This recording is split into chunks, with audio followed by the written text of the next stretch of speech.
Bismillahirrahmanirrahim. Assalamu alaikum student. Today I am going to solve exercise 5A questions of Oxford Mathematics T3 8th edition. Before starting the question, I request you please subscribe my channel and press the bell icon button. Let's start question number 6. Question number 6. The diagram shows ABC with the vertices A minus 2 1, B 1 1, C 3 4.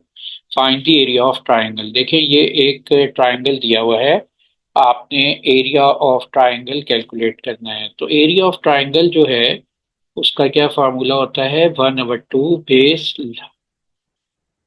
Into height.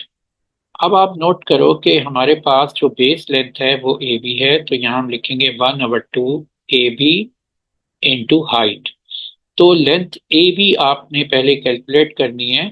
तो A B length calculate करने के लिए आप distance formula भी apply कर सकते हैं और विदाउट डिस्टेंस फार्मूला भी ले सकते हैं, क्योंकि ये ए बी हॉरिजॉन्टल डायरेक्शन में लेंथ है। तो हॉरिजॉन्टल डायरेक्शन में जो लेंथ हम कैलकुलेट कर सकते हैं, क्योंकि y2 माइनस y1 जीरो हो जाएगा, तो हम डिफरेंस ले लेंगे एक्स कोऑर्डिनेट के बिटवीन। तो एक्स कोऑर्डिनेट के बिटवीन ये यहाँ पर है, ये वैल्यू -2 और ये 1 है, तो हम डिफरेंस ले लेंगे 1 1 -2, तो ये 3 आंसर आ जाएगा। तो आप इसको 3 यूनिट ए बी की लेंथ हो जाएगी। अब आपने इसकी हाइट लेनी है। हाइट जो है ए बी के पे जो हाइट होगी उसको कैलकुलेट करने का वे ये है कि पहले आप ए बी की लाइन को एक्सटेंड कर लें, डॉटेड लाइन को, क्योंकि जो सी से एक परपेंडिकुलर ड्रॉ होगा ए बी की तरफ, वो इनसाइड ट्राइंगल ए बी को इंटरसेक्ट नहीं करता। तो ऐसी कंडीशन में हम जो लेंथ होती है उसको एक्सटेंड कर देते हैं, और जो परपेंडिकुलर जिस पॉइंट पे मीट करता है उस पॉइंट से और ऑपोजिट वर्टेक्स के बिटवीन डिस्टेंस होता है। तो यहाँ पर ये जो हाइट बनेगी, ये सी से ये डॉटेड जिस पॉइंट पे डॉटेड लाइन को मीट कर रही है, ये हम पॉइंट रख लेते हैं डी। तो जो हाइट है सी डी, वो ये सी डी इसकी हाइट होगी। और इसकी हाइट को अब हम कैसे कैलकुलेट करेंगे कि यहाँ से आप इसके सी और डी के बिटवीन नंबर ऑफ यूनिट्स या डिस्टेंस इसके बिटवीन कैलकुलेट कर लें। तो कैसे डिस्टेंस कैलकुलेट करेंगे, ये इस पोजीशन से इस पोजीशन तक 1 यूनिट, 2 यूनिट और 3 यूनिट। तो ये इसकी हाइट कितनी आ गई है, 3। तो यहाँ पर हम हाइट जो है उसको 3 यूनिट लिख लेते हैं, और अब हम इस फॉर्मूले में वैल्यू रख लेते हैं area of triangle A B C equal है 1/2 ए बी लेंथ दी हुई है 3 और हाइट दी हुई है 3। तो 9 3 3 9, 9/2, तो ये 4.5 यूनिट स्क्वायर पार्ट फर्स्ट का आंसर आ जाएगा। Part second, find the length of A C, answer in 2 decimal place. देखें यहाँ पर पार्ट सेकेंड में आपने जो दो कोऑर्डिनेट्स दिए हुए हैं, ए -2 1 और सी कोऑर्डिनेट के सी पॉइंट के कोऑर्डिनेट्स की वैल्यू है 3 4। आपने इसके बिटवीन डिस्टेंस यानी लेंथ कैलकुलेट करनी है। तो यहाँ पर हम इसी तरह ये फार्मूला यूज करेंगे, distance formula, D equal to x2 minus x1 whole square plus y2 minus y1 whole square. और इस फॉर्मूले की हेल्प से हम लेंथ ऑफ ए सी जो है वो कैलकुलेट कर लेंगे। तो यहाँ पर डी जो है ए सी लेंथ को मेंशन कर रहा है, और यहाँ पर ए के जो पॉइंट्स के कोऑर्डिनेट हैं उसको हम x1 y1 रख लेते हैं और इसको x2 y2 रख देते हैं। अब आप इसमें डिफरेंस पहले एक्स कोऑर्डिनेट के बिटवीन डिफरेंस ले लें, यानी x2 माइनस x1, ये हो जाएगा 3 माइनस -2 होल स्क्वायर, और फिर y कोऑर्डिनेट्स का डिफरेंस ले लें इन दोनों पॉइंट्स में, y2 minus y1 4 minus 1 whole square. तो ये वैल्यू हो जाएगी 3 + 2 whole square plus 4 - 3, 4 - 1 whole square 3 square, और ये आंसर आ जाएगा 5 स्क्वायर प्लस 3 स्क्वायर 9 होता है, तो 25 प्लस 9, और ये इसका स्क्वायर रूट लिख लेते हैं हम यहाँ पर। तो ये वैल्यू बन गई है 34 स्क्वायर रूट, और इसका स्क्वायर रूट लें तो ये आंसर आ जाएगा AC इक्वल टू 5.8309, और आपने इसको 2 डेसिमल प्लेस तक लिखना है। तो डेसिमल के बाद राइट साइड पे कितने यूनिट्स होने चाहिए? 2, तो आंसर आ जाएगा 5.83 यूनिट। ये हमारी लेंथ आ गई है।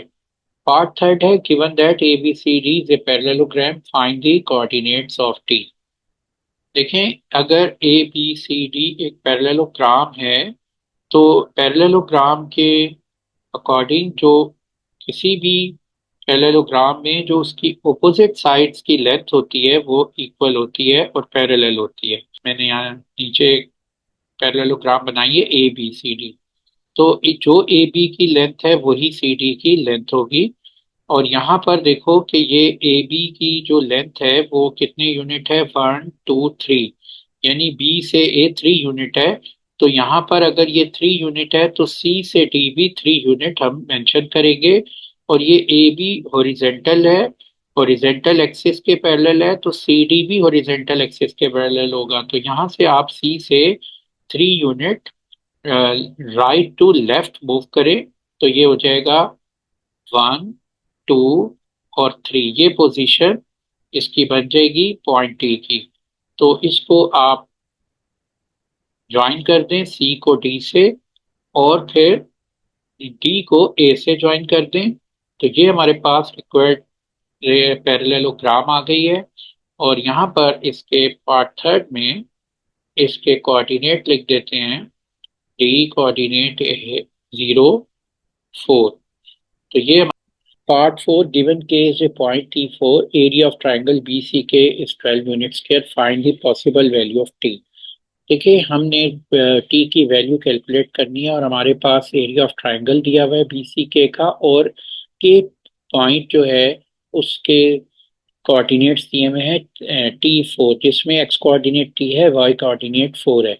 तो आपने इस वैल्यू ऑफ T को कैलकुलेट करने के लिए हम सबसे पहले के पॉइंट को हम देखेंगे किस पोजीशन पर ये के पॉइंट इस रीजन में मार्क होगा। तो के पॉइंट एक ऐसी लाइन पे एग्जिस्ट करेगा जिसके y कोऑर्डिनेट की वैल्यू क्या होगी? 4 होगी। तो हम सबसे पहले वो लाइन ड्रॉ करेंगे जिसमें y कोऑर्डिनेट्स 4 होता है। तो y कोऑर्डिनेट एक हॉरिजेंटल लाइन जो कि y एक्सिस को 4 यूनिट पे कट करती है, वो हॉरिजेंटल लाइन पे आप नोट करो कि इस हॉरिजेंटल लाइन के ऊपर जितने भी पॉइंट्स हैं उसमें y कोऑर्डिनेट की वैल्यू 4 रहेगी। इसलिए ये कि इस लाइन के ऊपर कहीं पे भी लाई कर सकता है, एक से ज्यादा पोजीशन पे ही हो सकती हैं।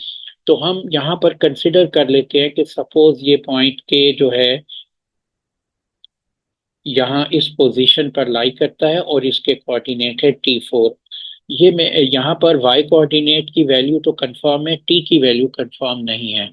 तो आप नोट करो कि ये हमारे पास एक बेस लाइन बेस आ गई है सी के, और ये हमारे पास एरिया ट्राइंगल का एरिया दिया हुआ है। तो हम क्या करते हैं, के को बी से मैं ज्वाइन कर देता हूँ, तो ये एक ट्राइंगल बन गई है BCK। अगर मैं इस ट्राइंगल में सी के को बेस कंसिडर कर लूं तो ये जो बेस है इसके अकॉर्डिंग एरिया ऑफ ट्राइंगल क्या बनेगा? आपको मालूम है एरिया ऑफ ट्राइंगल होता है, किसी भी ट्राइंगल का एरिया वो होता है 1/2 बेस इंटू हाइट। यहाँ हम एरिया ऑफ ट्राइंगल ले रहे हैं BCK का, तो BCK में एरिया ऑफ ट्राइंगल हो जाएगा 1/2 बेस। आपने याद रखना है वही वो लेनी है इस लाइन के ऊपर के एग्जिस्ट कर रहा है। तो हम यहाँ सी के को बेस कंसिडर कर लेते हैं, और हाइट हम यहाँ इजीली कैलकुलेट कर लेंगे इस वर्टेक्स बी से। आपने एक परपेंडिकुलर ड्रॉ करें, और ये परपेंडिकुलर के को सी के को जिस पोजीशन पे कट करता है ये पोजीशन आ गई। अब आपने ये जो डिस्टेंस है ये आप कैलकुलेट कर सकते हैं ग्राफ से।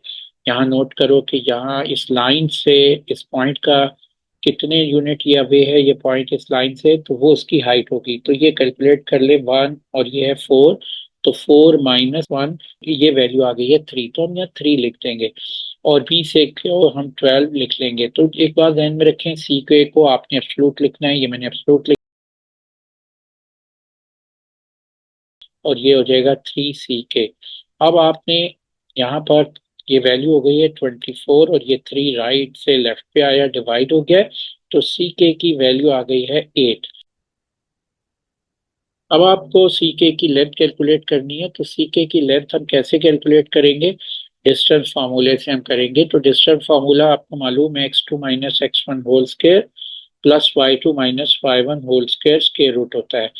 और इसको आप अप्लाई करेंगे यहाँ पर, x2 हम इसको रख लेते हैं x1 y1 और इसको ले लेते हैं x2 y2। अब आप इसको देखें, ये वैल्यू आ जाएगी t - 3 whole square plus 4 - 4 whole square और स्क्वायर रूट, तो ये वैल्यू बन गई है t - 3 whole square square root, और ये वैल्यू आ जाएगी t - 3।